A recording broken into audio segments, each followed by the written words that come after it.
So today we're going to be making a restaurant-style salsa without a blender.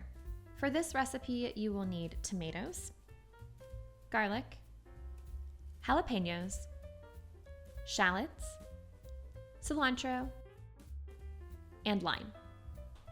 And if you're new here, I'm Maggie. This is No Frills Kitchen, where I teach you how to cook with confidence with nothing fancy required. The first step of making this salsa is by roasting your tomatoes and vegetables. Before you do anything, you'll want to ensure that your oven rack is adjusted to the center position and turn on the broiler. Then, start by prepping your tomatoes. Because we're not using a blender or food processor, we're going to want to peel the tomatoes eventually. To make this easier, make 2 shallow perpendicular cuts on the bottom of each tomato. After they're finished roasting, it will be very easy to slip the peels right off. Then, slice the stems of the jalapenos and split them down the middle. Cut the flower end of your shallots and split them in half through the root and remove the peels. If you're using an onion, follow the same instructions but cut the onion into quarters instead of halves. This will allow everything to cook at the same time. Arrange your vegetables and tomatoes on a foil-lined baking sheet, ensuring the cut sides of the shallot and jalapeno are facing down and the cut sides of the tomatoes are facing up. Add a few cloves of garlic to the baking sheet as well. There's no need to peel the garlic because once they've roasted, the cloves will slide right out of their skin.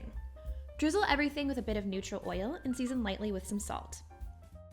Move your baking sheet to the oven and roast your veggies until they are beginning to blacken and blister, about 15 to 20 minutes. Keep a keen eye on them as every oven is different. Once the veggies are done, remove them from the oven and set them aside until they're cool enough to handle. By the way, if you're finding this recipe helpful, make sure to give it a thumbs up.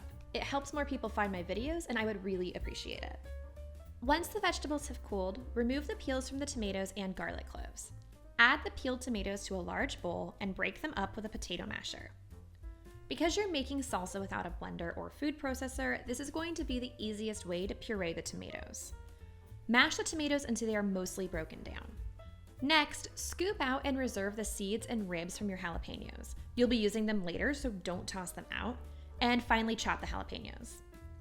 The ribs and seeds are where the majority of the heat from the chilies lie, so I like to add them back in sparingly to be in direct control of how spicy the salsa is. Jalapenos can really vary in heat level, so you never know when you're going to get an extremely spicy one or a completely mild one. Then, finally chop your shallots. The garlic will be incredibly soft after their stint in the oven, so you can just use the flat side of your knife to mash it into a paste. Moving to the stovetop, put a small saucepan over medium-high heat and add a bit of neutral oil and heat until shimmering. Add the tomato puree and the other chopped vegetables and stir to combine. Cook for about 5 minutes or until the flavors are cohesive. This is a good time to add a bit of the reserved seeds if you want it to be spicier and to adjust for salt. Then, pour the salsa into a bowl and allow it to come to room temperature. Once it has cooled down, stir in some lime juice and some chopped fresh cilantro. Taste to adjust for heat and seasoning. Then, transfer to an airtight container and refrigerate for at least 30 minutes before serving. If you liked this recipe, make sure to hit the subscribe button so you don't miss my next videos. Enjoy!